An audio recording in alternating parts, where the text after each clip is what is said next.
Okay, we're all here. Thank you so much for joining us. So this session is actually pretty near and dear to my heart. Obviously, when you had the murder of George Floyd, which led to the Black Lives Matter movement, and then we've had the recent attacks against Asian Americans, leading to the Stop Asian Hate movement. There's been a lot in regards to race to really talk about in the American context. And so this plenary will discuss the role that cultural differences play in the classroom and provide insight into how the panelists themselves address race and social justice in their classrooms and really engage with their students in a very practical manner. And so I have some amazing panelists with me, amazing rock stars in the field, and so I'll introduce them briefly. So we have Kathleen Wang, who is the principal at Pioneer Valley Chinese Immersion Charter School. We have Haiyun Liu, who is the Chinese language and cultural teacher at the University School of Milwaukee, sorry about that, and co-founder of Ignite Chinese.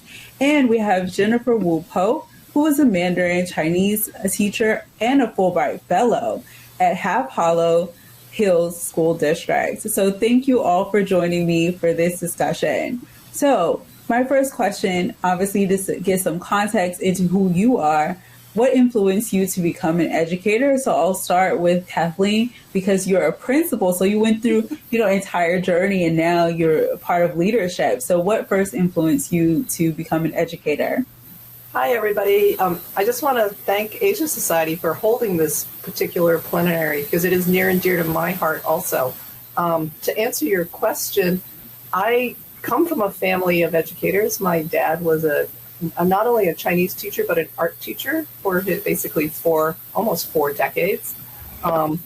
He loved it, even though there were times I think he said, he might want to do something else, but that he was joking, to be honest. So that really influenced me.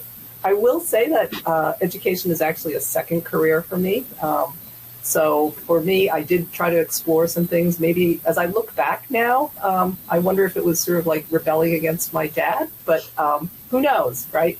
But what mainly influenced me, I think, related to Chinese language was having grown up here. So my parents were immigrants from China after World War II. It was really important for me to help build awareness in my community. I'm local to Western Massachusetts, so it's not an environment with a huge population of Asians, and I think it's really important for people to learn more, what I would call authentic experiences with people who are either Chinese or Asian descent, or just people who are not within their own sort of comfort zone. So I think those are the great influences for me. Yes, I love that story and how you decided to return back to your parents' profession. So that's really great. Haiyun Liu, could you explain how you became an educator? Thank you, Chloe. First, for having me on the panel, and it's a great honor to be here with Kathleen and Jennifer. My story actually is very simple. I had an amazing first grade teacher who was very loving, caring, smart, and funny.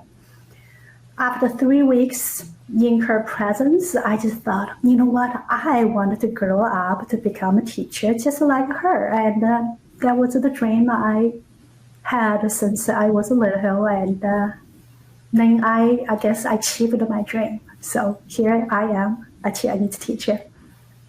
Yes, and now you're inspiring other future generations of teachers. And Jennifer Pope, how about you? Hi, and I just also wanted to echo it's an honor to be here with all of you. Thank you for having me. It touches my heart to hear, Kathleen, that you're entering the education field as an act of rebellion, and the inspiration of your first grade teacher, Haiyun, is so wonderful.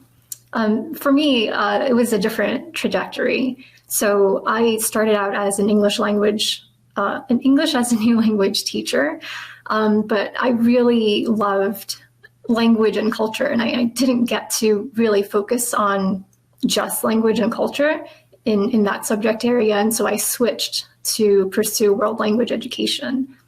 And so actually, what started out to be my desire to teach French, actually, I had a pragmatic consideration, which is, will anyone hire a French teacher that looks East Asian?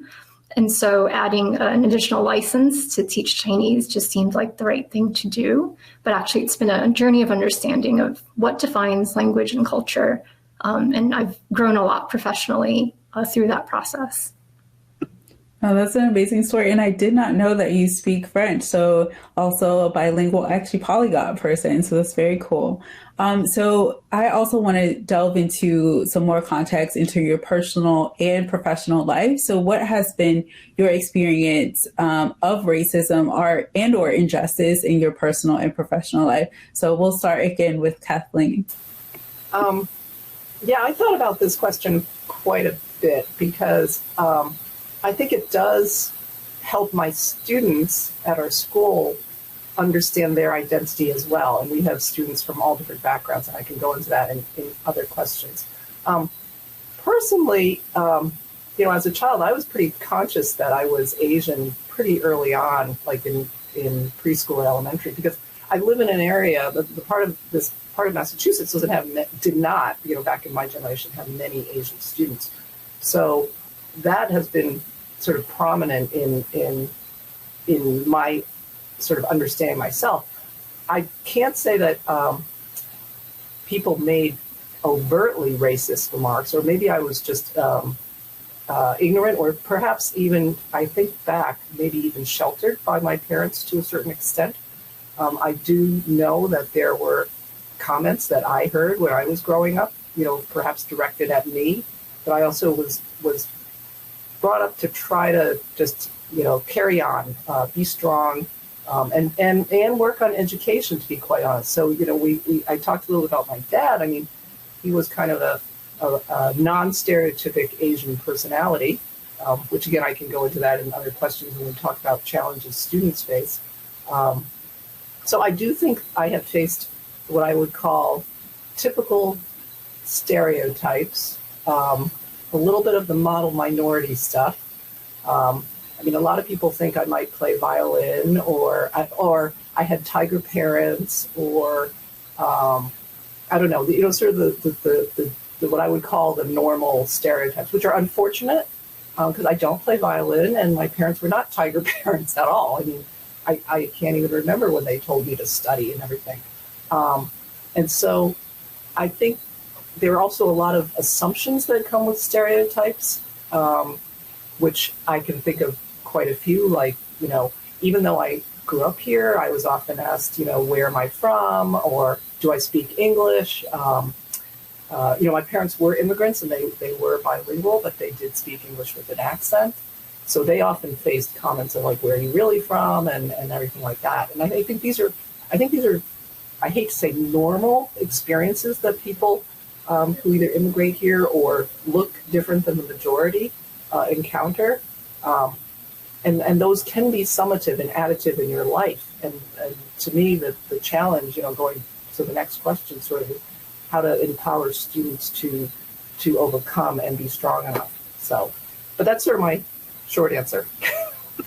No, that was definitely very interesting for that you really touched on the kind of othering of Asian Americans within society. This idea that Asian Americans are foreign and not actually American is something that you hear quite often. As someone who appears to be an immigrant, because I wear the hijab, I also get like, where are you from? Oh, your English is really good. Like, where are you really from?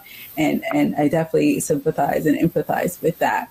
Hayun, what about you? So, Kathy touched upon like a common stereotypes, model minority myth.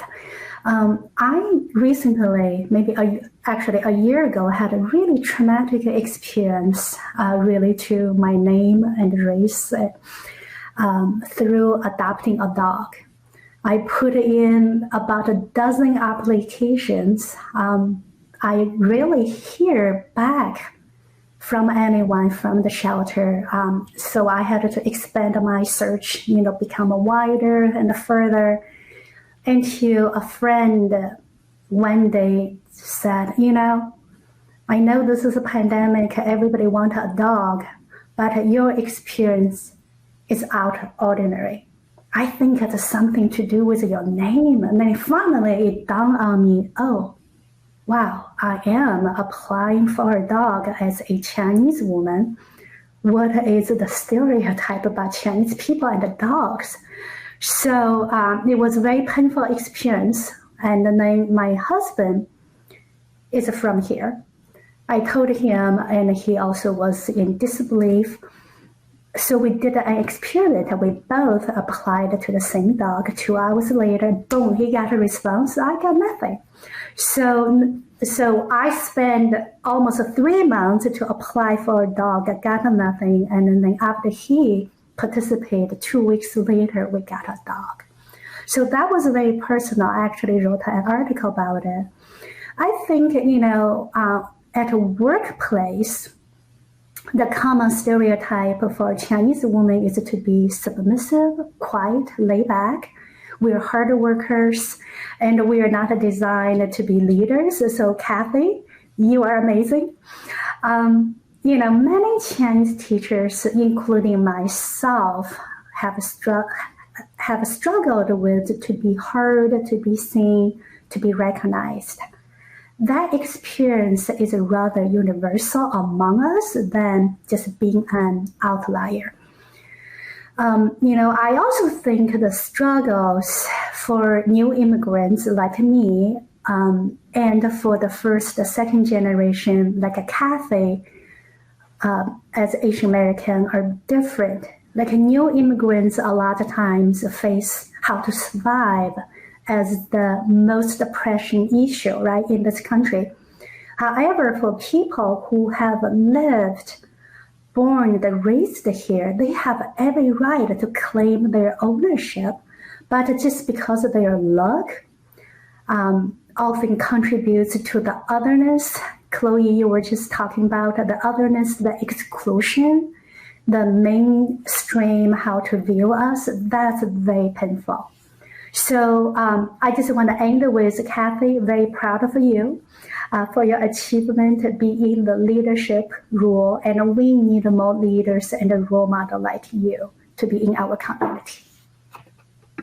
Yes, that's definitely true. We want for more Chinese Americans and Chinese people to excel through becoming a teacher and becoming a part of leadership, whether it's in their school and school district. In Hayun, that's definitely an interesting experience that you went through and quite traumatic. There was a study that was done in terms of resumes for people who have quote unquote Black sounding names versus standard American names. And they did to see which ones would get interviewed with the same resume, and very similar results to your story. And so definitely we'll link your blog in the chat once you send it to us, because I think people should read that. And Jennifer, what about you?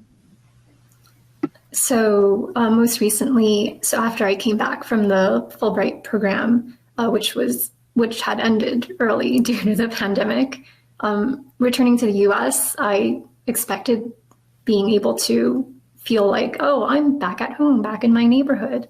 But then when I got here, I quickly became aware that what I thought of as home, as my place of belonging, wasn't what other people necessarily thought about where I belonged.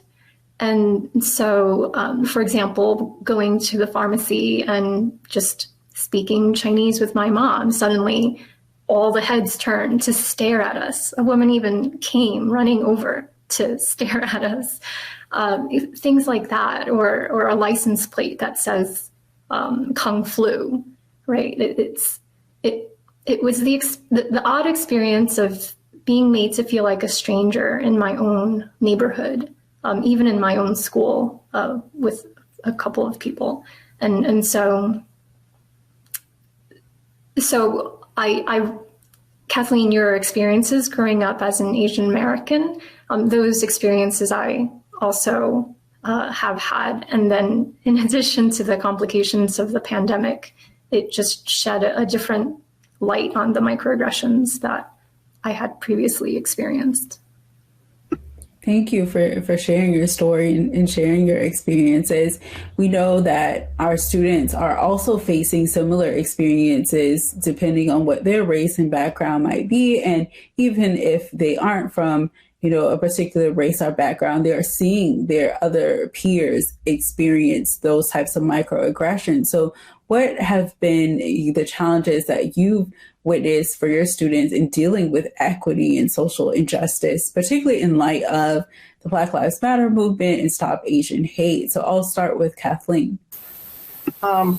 This question is near and dear to my heart in the sense, I just wanted to thank the comments about leadership. You don't have to thank me or anything. I'm not an expert, so to speak. I want to share my knowledge with you guys and with the audience as well in terms of, trying to address social justice issues and equity, not only in Chinese education, but also people's perception of not only Asians, but also people of other races, nationalities, and things like that, because it is a systemic problem, and everybody's contribution from the ground up, no matter how small one thinks it is what is most important, right? If everybody does a little small step, you get a movement or you get a change, right? I don't even have to call it a movement. That sounds too grandiose in some sense. But back to the students, I think one of the hardest things for students is to believe that they can do it. We are a regional charter school comprised of, our sending districts are approximately 39 communities in Western Mass. It was by design to include urban, suburban, and rural districts. Our largest sending district is a urban district, and people of color. And we also have a a whole county that's rural, which is the poorest county in Western Mass. And then smack in the middle of these two counties is a suburban district. So the range of family backgrounds was really important to us, because the research does show that having kids go to school with each other, not just your neighborhood, right? Because parents tend to, not just parents, I would say people tend to stick in a comfort zone. The issues for us when we were researching this was kids don't yet have that fossilized comfort zone. They can play with each other.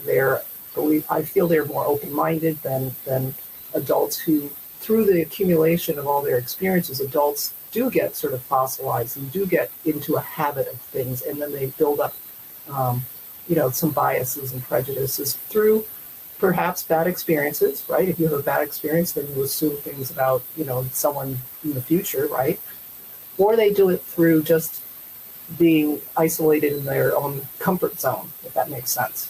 But trust me, comfort zone is also important for emotional security. So it is a balance of mixing these two. But belief in yourself, I think, is the big thing we see in students who may not be feeling like they can learn Chinese or learn in a Chinese environment, or they have to deal, certainly with COVID, there was a lot more stress in families overall, but we saw the most equity issues from families who were lower socioeconomic backgrounds, which is to me kind of obvious. Those families faced not only health issues, but great financial pressures during the COVID lockdown. So, we had the range of families who, students were trying to juggle, like our high school students were working, they were working part-time, and some of them had additional hours to keep the family, financially okay. And then we had families on the other opposite end of the spectrum.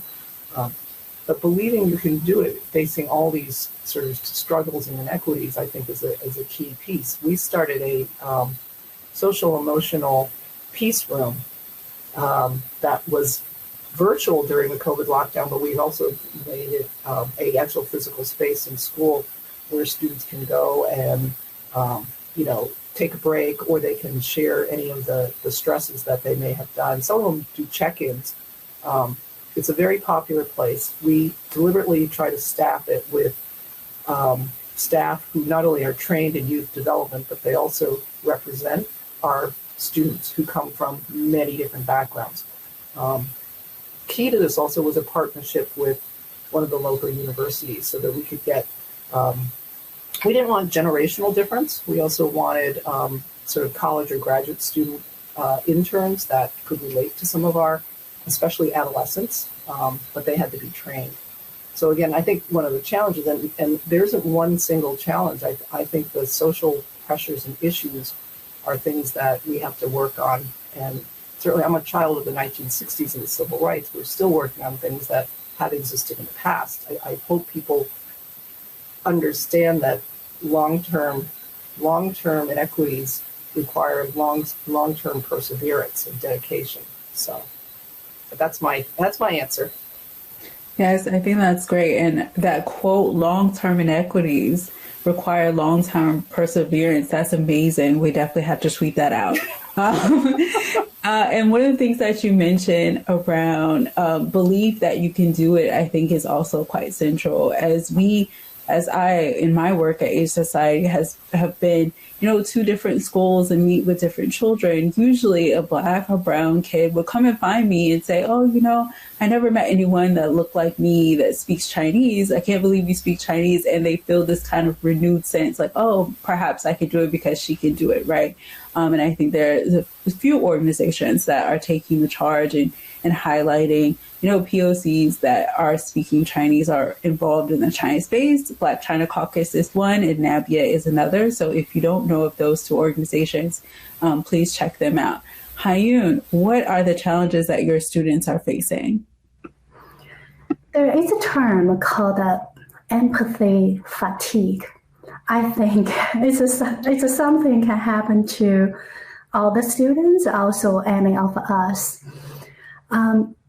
How to, as an educator, how we can keep fueling them with their intellectual curiosity, how to keep up the momentum and turn that kind of momentum into a long-lasting advocacy and allyship. I think one of the key factors is to keep informing students with the resources. Knowledge is the power. Information is the power. Another thing I wanted to share is, as an educator, how we can bring in our authentic self with objectivity, not with an authentic emotional self.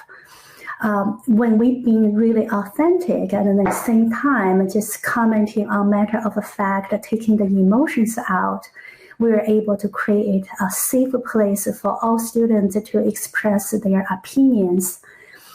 Keep informing whatever's happening, be open, and be delicate, be diplomatic with the discussion. I think in that way, it's easier for students to say, well, I have tried this, I have done this, I am a good person, versus, hey, you know what, yes, we all marched, we all had made signs, we all did this, that, but the issues are ongoing. As long as there's still an Asian woman got pushed into the train track, it's still happening today, our work is not done. So how to fight the empathy fatigue, I think that's something I struggle with, my students struggle with, and then have to constantly thinking how we can get around that. One of the things that I definitely want to touch on, later in this conversation is how we become more actionable, because I think oftentimes, to your point about empathy fatigue, is that we move into this idea of like hashtag activism, which I think younger people are more prone to do, which is I'll hashtag and I'll put a black square, I'll say stop Asian hate, and then I'm done. Like I'm woke and I'm great and everything is fine, and we'll move on to the next thing, right? And instead of really being consistent in doing things that are practical and actionable to help movements and express that empathy, I think is key. Jennifer, what about you and your students? So what I've seen in my students, I think I can illustrate with an anecdote. So when the George Floyd protests were happening, two of my former students, both students of color, emailed the entire faculty of the school. So they wrote in their email, about their experiences, their personal experiences with racism, but then they also beseeched all the teachers to use their power in the classroom to stand on the side of justice and equity. So I mean, just think about it. Like, this is such a courageous act, right, by students to email all of their faculty, all of the teachers in the school. And so this email really underlined for me the reality of how the students are watching us, teachers, and they're waiting for us to stand up and take action. They recognize the potential and the power that education has to make a difference. My students asked questions like, why is it that Black literature is an elective course that usually only students of, not only, but mostly students of color choose to take, when students of all races and ethnicities can benefit from a course like that? And the other question is, why isn't it considered part of the standard curriculum? Why is it an elective to begin with? So all of these issues, the students are thinking about it. They're aware of it, is what I would add to this conversation. Yes, I think aware and in some instances, perhaps much more forward thinking than what we are, and really taking a page out of the student's book. It's quite courageous, you're right, for them to beseech the faculty to really consider what they're going to do in light of those issues. So I really want to get now in the second half of this conversation to really talk about some practical ways or examples that you all are addressing race and social justice within the classroom. So first question in that light is really, what tools are you using to help your students address those issues within a Chinese language context? Obviously, you know, Chinese could run from Chinese 1 all the way to AP Chinese. So how do you address those issues even in a Chinese 1 classroom all the way up into a Chinese AP class? Kathleen, can you start? So the question is, what tools and examples are helpful? So it backs up to curriculum, I think, and teacher training, which are absolutely critical pieces, not only to invest in once, but ongoing. And this goes back to that, this is an ongoing process of investment and conscious improvement. So what we try to do, one of the rubrics in our curriculum is to not only review it, but also have what's called culturally responsive curriculum.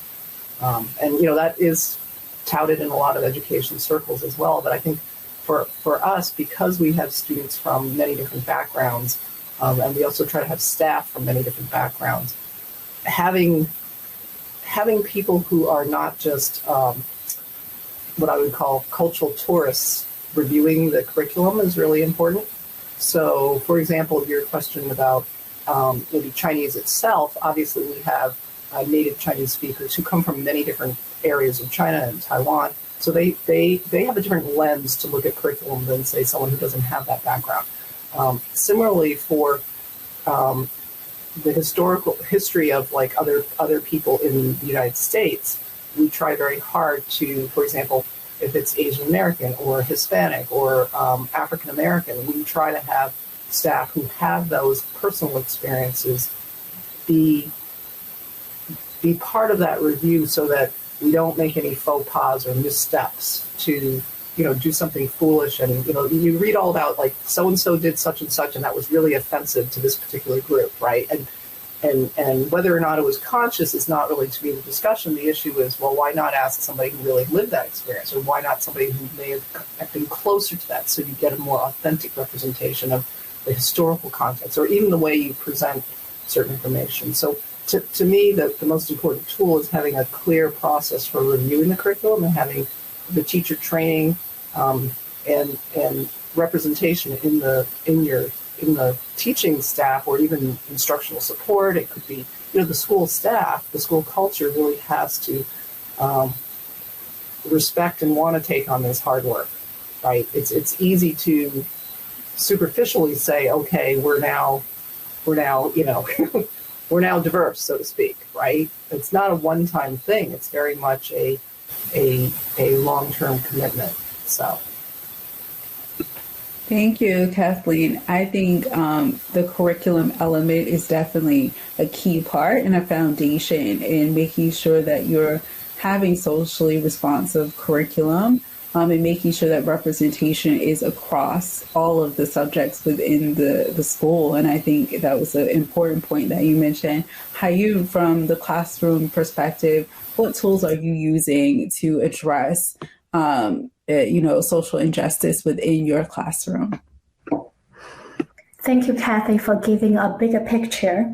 The first thing I wanted to emphasize along what Kathy has said is teacher training. Like for me as a new immigrant, I certainly didn't know much about Asian American history.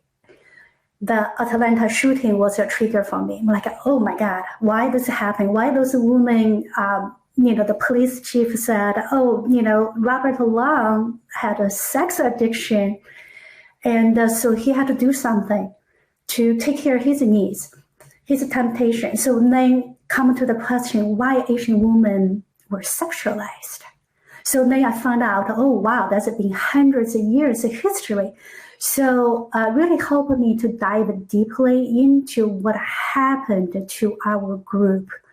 Another thing I wanted to say is when we walk on the street, it doesn't matter where you're exactly from, which part of the Asian, East Asian people all going to look like Asian. So we must have allyship among different Asian communities in order to get the work done, because we were all going to be viewed as the same, as one group. So this is not being Chinese, Japanese, or Korean, or etc. We are one. We have to work together. In terms of specific tools in the classroom, PBS has beautiful documentaries, 5 episodes, Asian American history. All my students watch it, lots of families watch it, as well as my colleagues. So there's many Asian American writers, literatures.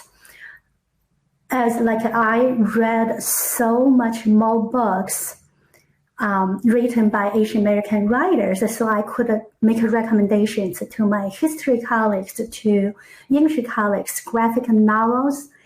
It's such an easy bridge for students to grab a book to read. Nowadays, they are less interested in chapter books.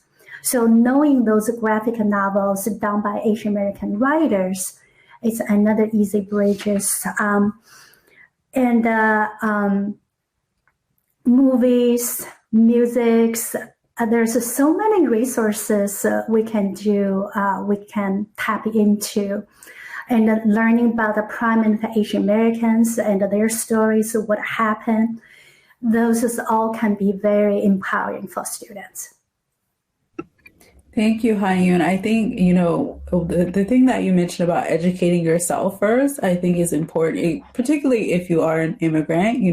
I think it is taken for granted for most Americans who are born here that race in America is very specific to America, and that context and that experience is also very specific to America. So when someone immigrates to the United States, it actually is quite difficult to understand that context and understand how current events are rooted in systematic oppression or racism or within the histories of people in the United States. So that is something that I think all, immigrants should take some time to do, is to understand that context.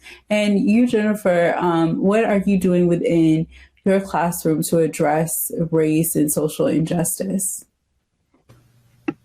So I really would like to piggyback what Ha-Yun and Kathleen said, that the importance of awareness of the issues for the teacher, and also the importance of teacher education as well in the growth, the trajectory of a teacher's growth in their craft. It makes me think about really what perspectives the teacher brings into the classroom. So think about how those perspectives are demonstrated within lesson plans and how you design the lesson plan with how you implement lesson plans. So for example, I'm going back to what I was saying previously about my worry as a new teacher that I wouldn't be accepted as a French teacher. That type of narrow perceptions of what is French, what is Chinese, how we define it as teachers is how the students will perceive it and understand and craft their worldviews of it. So if we are not being inclusive ourselves in designing our lessons, then the students won't have those views either. And so I think it starts with teachers and teachers growing in their own perspectives of what is equity, what is inclusiveness. And to add to that, I want to give an example. So for example, in my classroom, I think about, are my students only seeing representations of Chinese speakers who look East Asian? Or are they also exposed to the reality that there are fluent Chinese speakers who are Black, who are brown, who are white? And so bringing in those, whether it's within my PowerPoints, within videos that I use, I think is one example of how teachers can craft lessons to be more inclusive.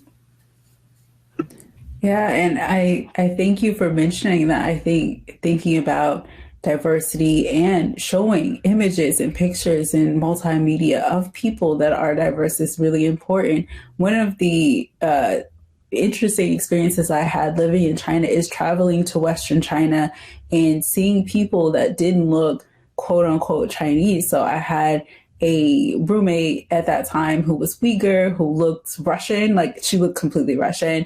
And when we would travel to Western China, seeing, people that looked, I would say typically like an Indian person and not look like the stereotypical idea of what Chinese people look like, because we don't see many representations outside of people maybe who are from Shanghai, are from, Hong Kong, are from Beijing.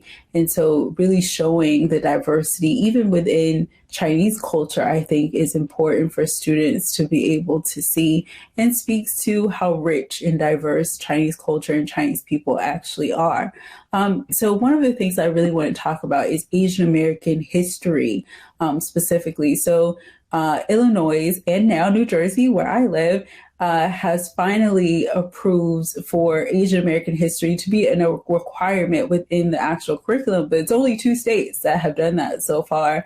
And so we're really trying to advocate, for more states to adopt this and make Asian American history a part of the history curriculum. So, what are you all doing to talk about Asian American history in the classroom? I know how you touched on this a little bit, so maybe you could also talk about how does this help address xenophobia of Asian Americans?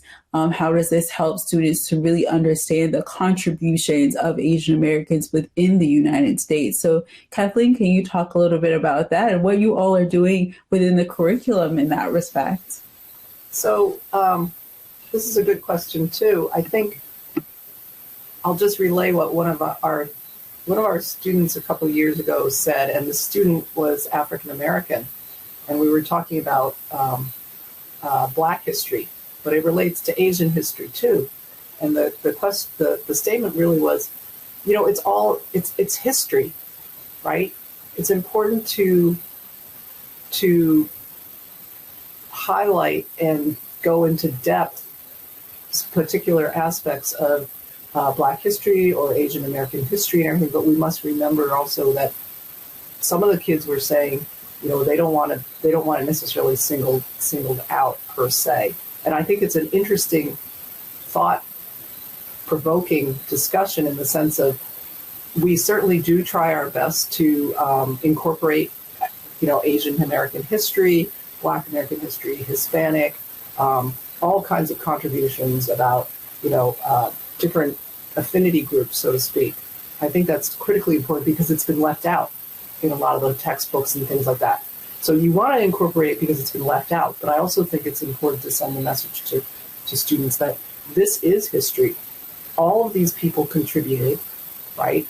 The writings and primary sources that we use are very much influential in how we perceive what happened. And when we teach something like history or contemporary events, we need to look at multiple sources. We need to go, to the expert, so to speak, who may have years of experience, but we also need to go to the common person who might be living that experience to understand the effect of that history on the people. So, for example, Asian American history, a lot of people will want to talk about, maybe the railroads in the U.S. and how that certainly influenced a whole group of Asians that were coming here, right?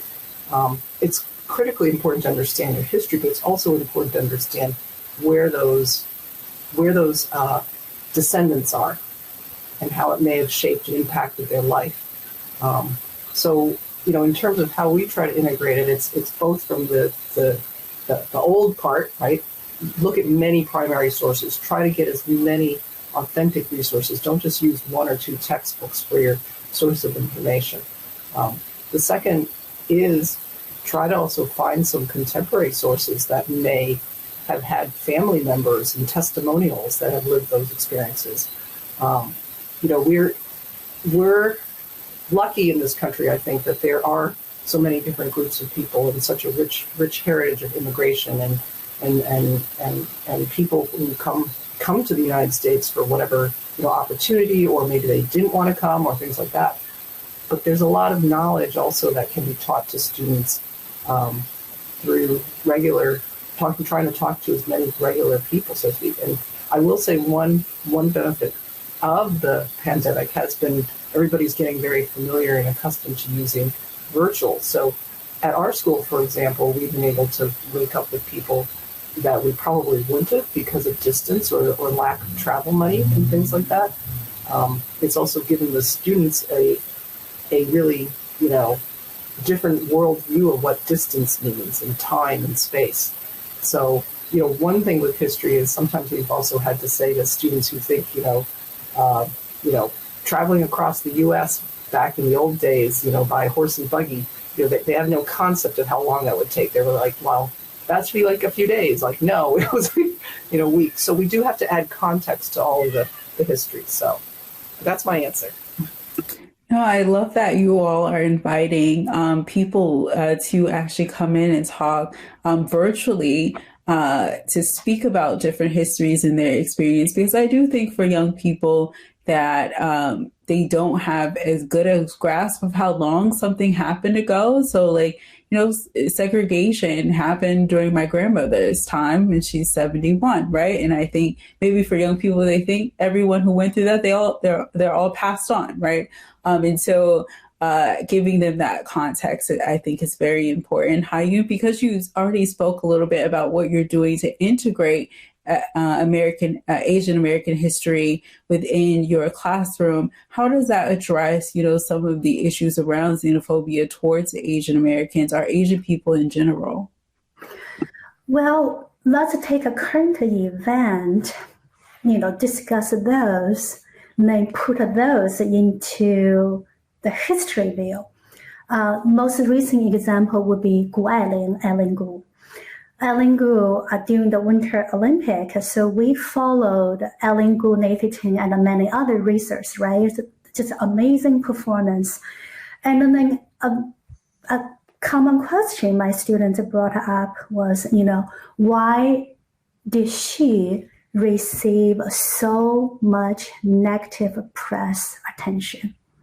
And, she was just one of the Olympic norms for type of athlete to represent the other countries to then compete in Olympics. She wasn't the first one. She wouldn't be the last one either. But why is her particularly, it was in the media every single day. That contributed to how Asian people were viewed because of the otherness. We have always to prove our loyalty because you look different. You eat a different food. You have a different social behavior, culture, conduct. So that contributed to people view America as just one color, one race, one way to speak the language. If anyone doesn't fit in that box, well, you have to really prove yourself. Another painful example would be during World War II. How many Japanese Americans joined the war, fought, and then they had almost no recognition after the war. So Eileen Gu is not just a simple, isolated incident because she betrayed this country. It's really, when we look through the history view, how Asian people have always been viewed. Are you loyal? Can you be loyal just because you look different?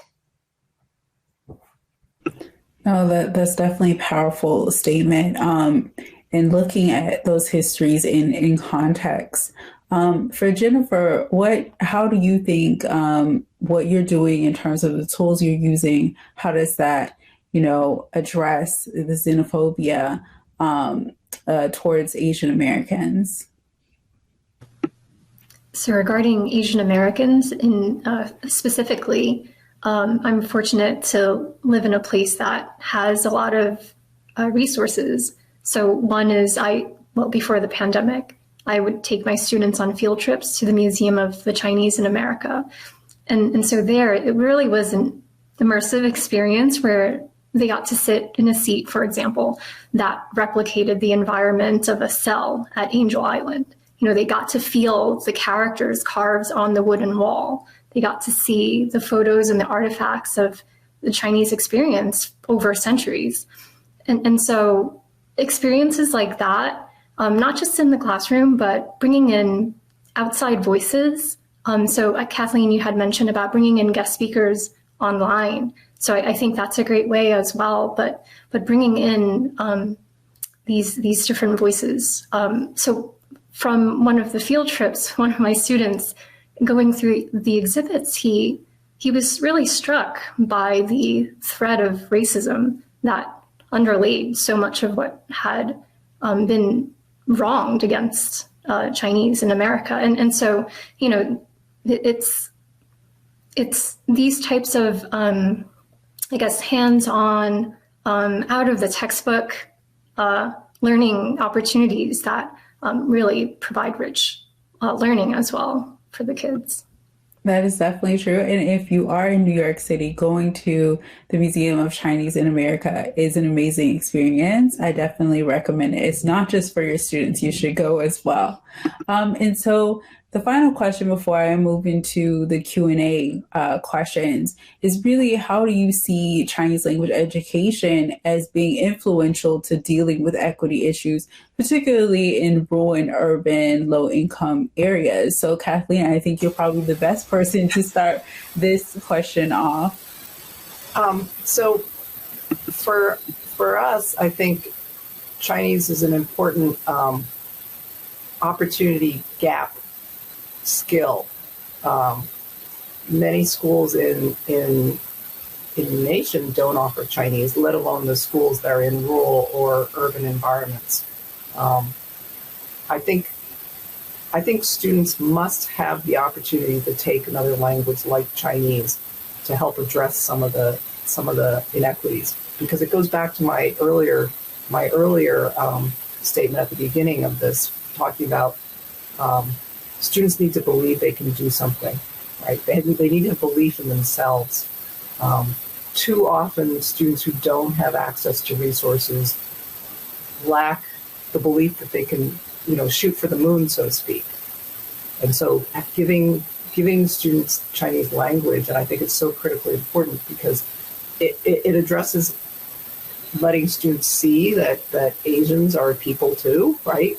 But it also gives them that sort of extra skill that they can understand that they can do something that maybe was never allowed for them to do for whatever reason, right? I mean, just not the fact that it's not offered in every school district is, in some sense, we are creating that inequity, right?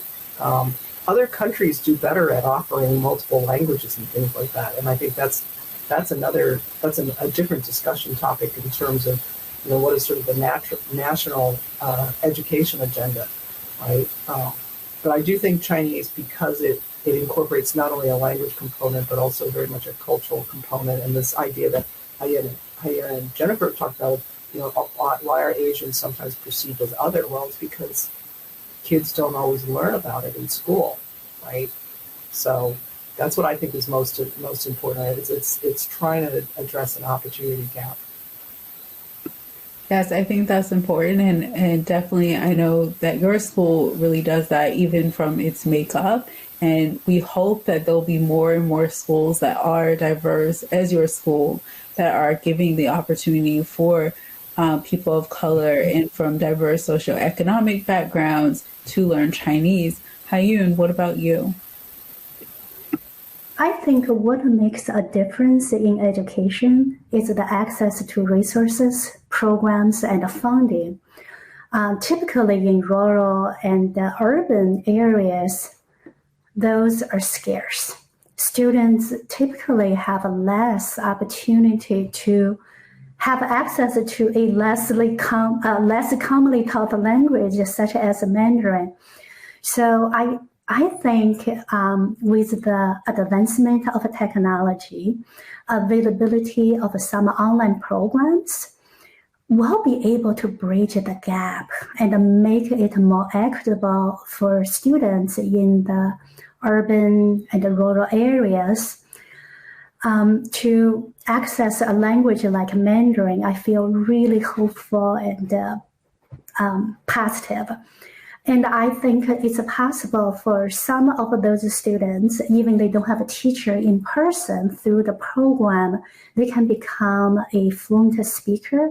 As a result, their future can be widened when they are equipped with the skill. And if they see you, Cleo, speaking fluent Mandarin, they're going to be empowered. I can do it. They believe in themselves. So I really feel access, it's the access, how we make available for all students to have access. Yes, access is definitely important. And Jennifer, what about you?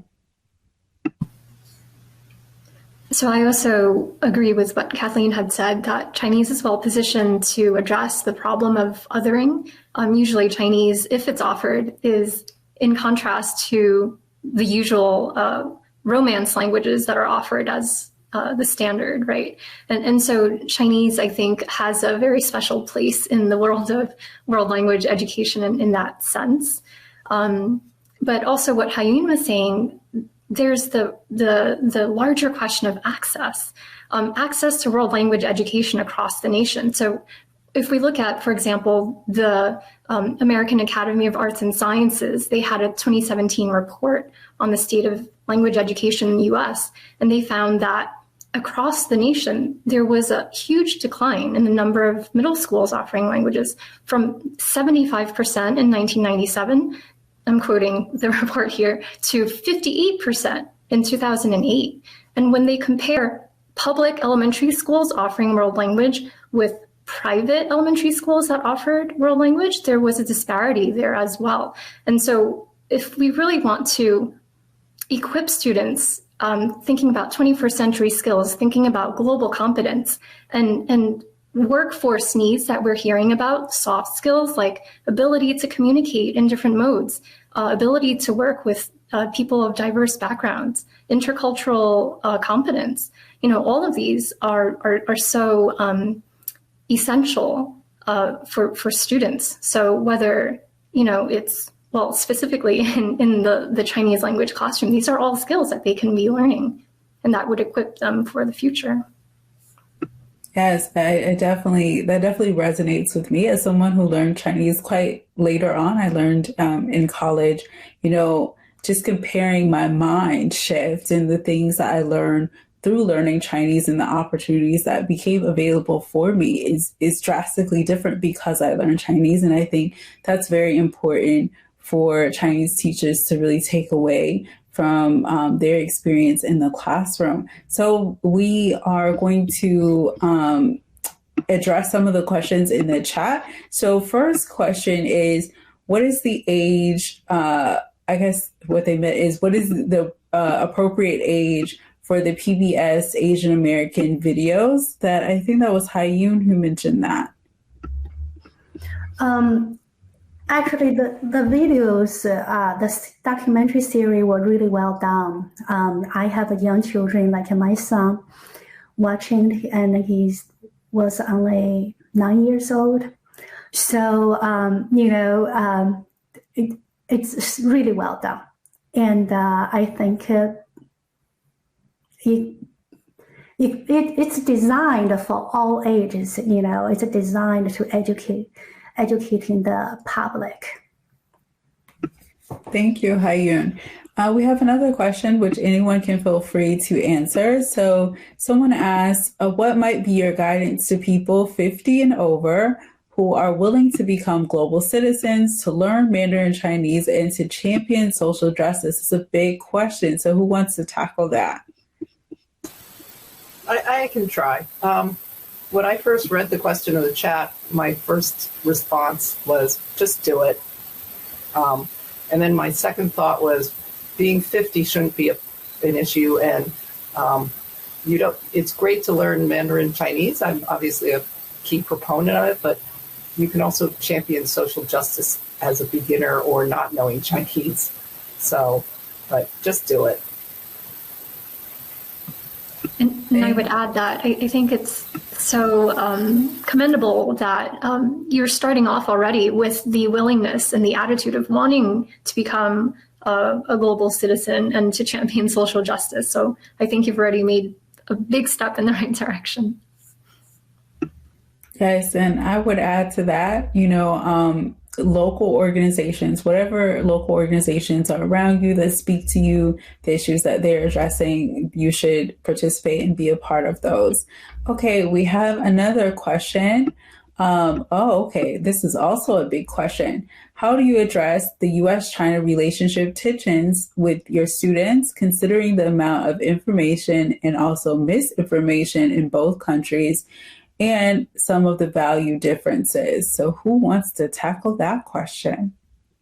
Everyone starts laughing. Okay. All right, I'll go. Okay, Kathy. I think one of the key things for us is our students, especially our middle and high school students, even our elementary students, are pretty aware of fake news. But they're also more politically savvy, I think, than maybe I was at their similar age, because there's so much information that they have access to. We try to just put it out on the table that countries have agendas, governments have agendas. At its best, every country wants peace and prosperity, I think, for their people. Certainly, we also, for the older students, we have a model UN program or club. So we try to get kids to really work with hard issues and talk about these things. The word tension is clear for some of the rhetoric that goes back and forth, but there's also positives. Like we've done pen pal projects so kids can actually talk to other kids. And kid to kid, they're not as worried about political aspects or military aspects or difference of opinions or trade or things like that, but they're kids. And I think that dialogue is the most important message to send to students. Okay, Haiyun. This is a very difficult question. My mantra is this. As a teacher, I don't teach students what to think. I teach students how to think. So my rule is ask questions. It doesn't matter which side you're coming from. Students walk into the classroom a lot of time, like I teach high school, their views already kind of formed, and then their views very close to their family's views for most students. So, which can be very diverse. I'm not there to credit or discredit, and then they say, oh, your view is good, your view is not. That would be telling them what to think. I'm there to really challenge them how to think, how to become a critical thinker, and how to be willing and open to hear other side's point of view. I love that sentiment, Hayun. And I would also agree with what Kathleen had said with building really it's about those relationships, those people relationships. And so I also seek opportunities for my students to write letters, share projects with students from around the world, different countries. So it's not, so going back to what I was saying before, not always just speakers from Chinese speaking countries, but students learning Chinese in France and Denmark, and really just expose them to the diversity of the Chinese speaking, Chinese learning world that's out there. Thank you, Jennifer. So I just want to get some final thoughts from everyone. What advice do you have for a Chinese teacher or a school principal who's interested in embedding social justice or interested in embedding Asian American history within their classroom? What should they do? What is the first step that they should take? So I'll start with Kathleen. Well, as I sort of said before, I think it's important to take those first small steps. One would be to just say you're going to do it. I mean, I'm not trying to, oversimplify this, but I do think sometimes people hesitate, and that's not where progress is made. I think being kind to oneself also and understanding one's limits is important. But to me, it is very important to get education about yourself, get education about your teaching practice, and also stay up to date with the issues at hand. One can learn from history, but one also lives for the future, right? The present and the future. We can't change the past, but we can learn from it. And I think that's really important. From a really practical sense, I do feel that people should talk to each other, like my colleagues have said. Hard issues are best solved with a group of people who admit that they occur and can go forward. I think there's a lot of, hesitation or uncomfortableness to discuss topics of social justice or inequity, because naturally people, they may not know what to say, but do realize that it is important to say those things, and it's important to take that risk. And I know that risk is not always the easiest, but you can do it. You got to believe you can do it, and little steps. I'm not one to encourage people to take giant steps and say change the world immediately, but if we all take little steps together, a lot will improve. Thank you. The little steps are most important. Hayun, final thoughts? I would comment on two things. One is building capacity, and the second would be legitimacy. Capacity, do we have enough teachers who are informed enough, educated enough on those issues to lead the program, to lead the changes? You cannot just rely on one person or two people in the building. And we have to have the capacity in order to connect the community resources, energizing the people in the building, and reach out. When coming to legitimacy, do we get parents' support, community support? Do we have students buying in? Do we have admins on our side? So when we run into challenges, it wouldn't just, okay, we tried, it didn't work, right? Because any new initiative takes effort, it takes a trial and error. We are going to make mistakes.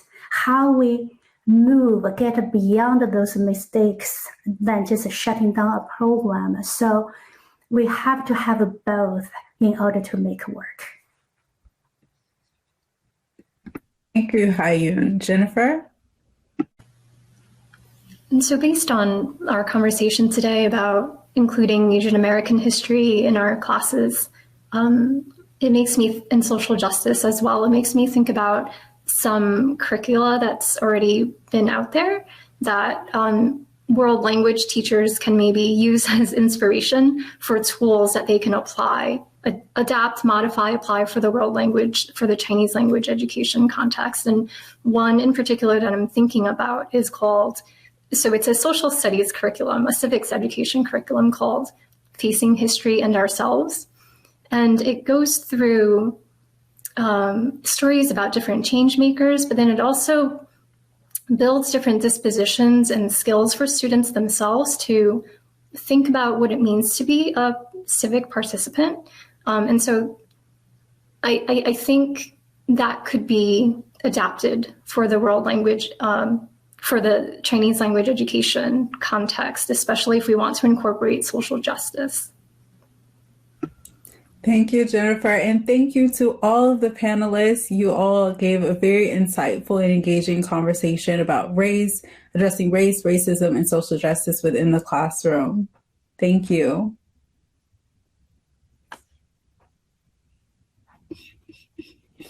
Join me and everyone to navigate to the expo hall and tea and conversation area on the left side of the page. Take some time to visit our vendor booths and interact with our sponsors, or start a one-on-one networking session and get to know your fellow attendees.